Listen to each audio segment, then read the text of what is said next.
हमारे इस संपत्ति के अधिकार को क्यों खत्म किया गया, हमारे वन संशोधन अधिनियम 2023 क्यों लाया गया, हमको वहां उलझाया गया मणिपुर के मामले में, और हम लोग ऐसे अत्याचार शोषण होता रहा और यहाँ हमारा अधिकार खत्म होता गया।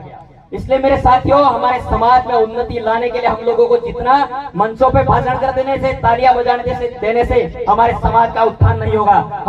हमको स्वयं अपने आप शिक्षा के क्षेत्र में उन्नति प्रगति करनी होगी।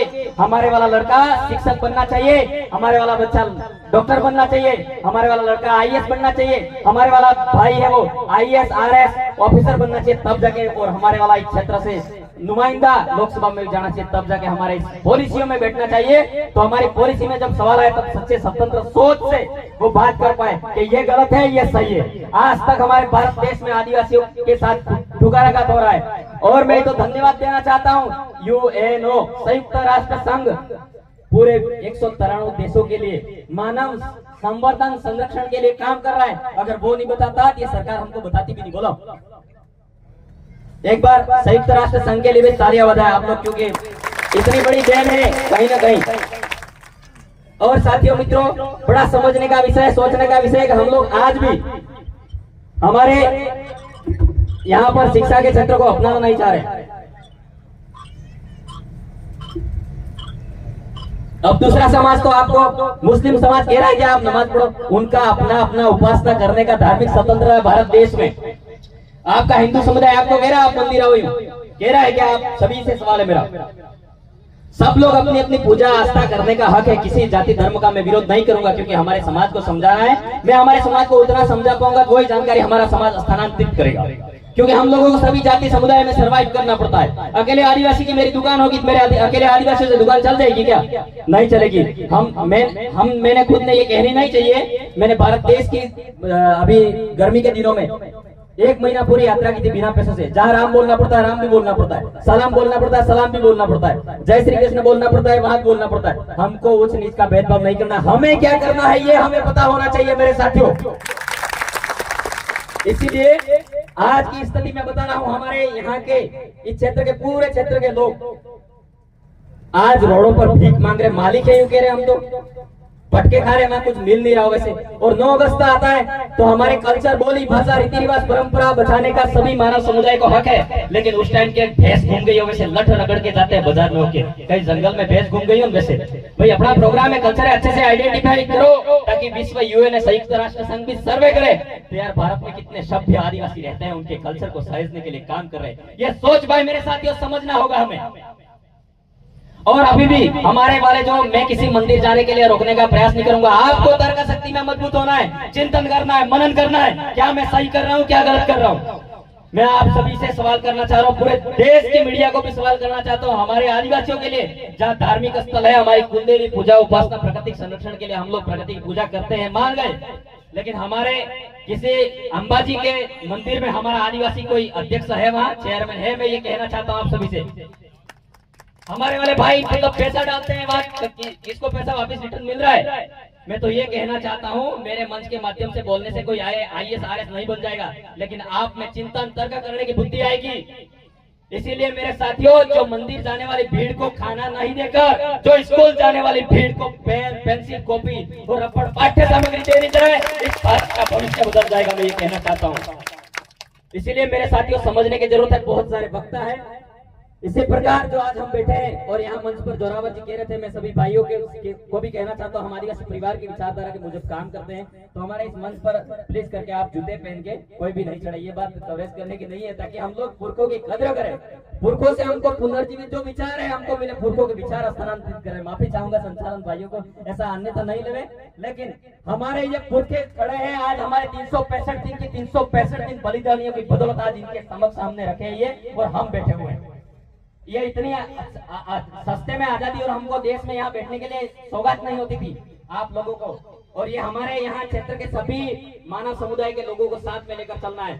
आज मानगढ़ में जो लड़ाई हुई वो बंजारा फैमिली से व्यक्ति था, लेकिन आदिवासियों का उत्थान चाहता था। 7 मार्च 1922 को पाल चित्तरिया में जो मामला हुआ, एक ही आंदोलन, वो जैन समुदाय से थे, अदर कास्ट के थे, लेकिन उन लोगों को चिंता हुई। कई ऐसे हमारे मुस्लिम समुदाय के, हिंदू समुदाय, कई सारे साथियों ने भी हमारे समाज के लिए, उत्थान के लिए सोचा, लेकिन हमारा समाज आज तक नहीं समझ पाया। तो मैं ये कहना चाहता हूँ, हमारे इस उत्तर गुजरात में डोला नाम के एक व्यक्ति थे, उस समय इंदिरा गांधी के सामने टेबल ठोक के उस आदमी ने कहा था, डोलिया डामोर ने, कि हमारा पृथक से बिल प्रदेश चाहिए, यूं 1930 में। उसकी बात मैं रखना चाहूंगा। तो हम लोगों को अगर बिल प्रदेश टेरिटरी अनुच्छेद 2 और अनुच्छेद 3 में हम लोगों को समझना होगा। अनुच्छेद 2 है वो, अगर अनुच्छेद 2 को हमको राज्य का गठन करना है, तो वो दूसरे विदेशी भूमि पर कोई राज्य हो तो हमारे राज्य के अंतर्गत लाने के लिए अनुच्छेद 2 काम करता है। अनुच्छेद 3 होता है, वो हमारे भारत देश के राज्य होते हैं, उन राज्यों को तोड़कर दूसरा राज्य बनाया जाता है। जैसे पुर्तगाल राज्य बना, पुर्तगालियों के सानिध्य में दादरा नगर हवेली था, वो विदेशी सत्ता के कब्जे में था, वो अनुच्छेद 2 के अंतर्गत प्रावधान में आया। हमारा जो अनुच्छेद 3 है, वो हमारे इस क्षेत्र के बिल प्रदेश टेरिटरी का विस्तार है। उस विस्तार को जोड़ते हुए हमको आगे बात रखनी है, ताकि हम लोग महाराष्ट्र से लगा के मध्य प्रदेश, गुजरात, राजस्थान से लगा के इस राज्य में हम लोग बिना बॉर्डरलेस से हम लोग सभी जाति धर्मों का सम्मान करते हुए हम लोग एक अच्छे मानव, तर्क शक्ति और शिक्षा के दृष्टिकोण की ओर आगे बढ़े। कई लोग हम समझा नहीं पाते, बिल प्रदेश बन जाएगा, दूसरी कास्ट वाले बेचारे समझ नहीं पाते। हम लोगों को बोलने में भी ऐसी मत रखो, किसी की बुराई मत करो। हमें अगर बिल प्रदेश बन जाता है, सभी मानव समुदाय का कल्याण करने की सोच रखो, तो मालिक बोलो, मालिक मत बोलो। क्यों मालिक बोलते हो? मालिक बोलना है तो सभी जाति समुदाय को संभाल कर रखना होगा, हमें मालिक है ना। इसीलिए साथियों, तो हमारे वो डोलिया डामोर का गीत गाते हुए मेरी वाणी को विराम करूंगा। मैं भीली भाषा में समझ में आ जाएगा। तो उस समय वहां के लोग चाहते थे कि हमारा डोला है वो आगे नेता बने, मंत्री बने, समाज में उन्नति लाए, समाज में विकास लाए, समाज में शिक्षा लाए। उन लोगों की सोच थी, क्योंकि क्रांतिकारी सामाजिक सोच थी उस व्यक्ति के अंदर, और बिल प्रदेश की मांग कर रहे थे। डोलिया डामोर के जो गीत के जो बोल है मैं सुनाना चाहूंगा।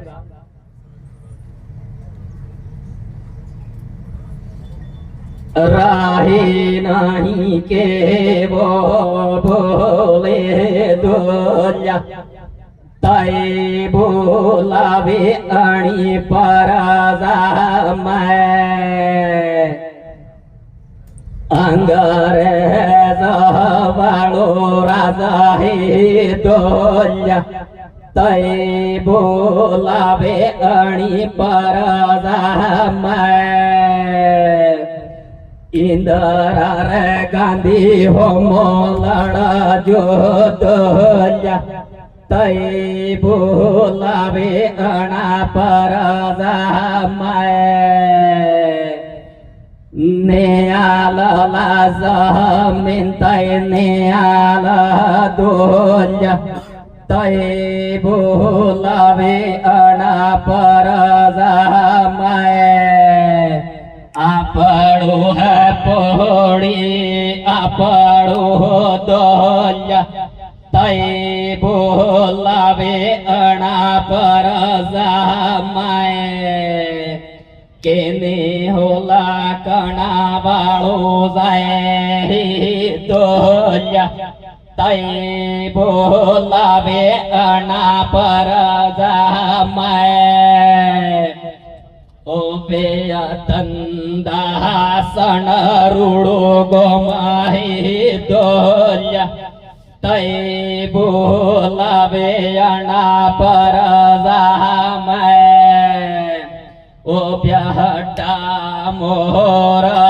वालो जाए डोलिया, तई बोलावे अणा पराजा मैं, ओहो पालसी तराज बड़ी लड़ाई है डोलिया, तई बोलावे अणा पराजा मैं, मानगढ़ वाली लड़ाई है डोलिया, तई बोलावे अणा पराजा मैं, बिल परदेश वाले मांग ही डोलिया, तई बोलावे अणा पर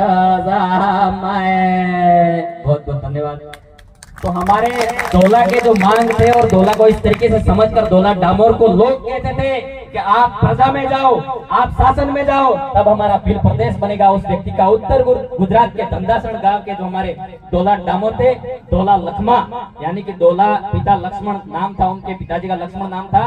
तो उस व्यक्ति की भी सोच यही थी और हमारे सभी की सोच ये है। और भील प्रदेश की लड़ाई को लेकर 1913 से लगाकर आज तक हमारे हजारों भाई शहीद हो गए हैं। उनको याद रखते हुए हमको ये हमारी शक्ति है, हमारी ताकत है, सही दिशा की ओर ले जानी है, तब तो हम आगे बढ़ पाएंगे। और शिक्षा की तरफ उन्नति करनी है, तब जाके हम पढ़ पाएंगे और पुलिस में अपन जाएंगे, तब हम आगे बढ़ पाएंगे साथियों। और हम लोगों को एक होकर काम करना है। तो मैं एक नारे के साथ मेरा उद्बोधन खत्म करूंगा।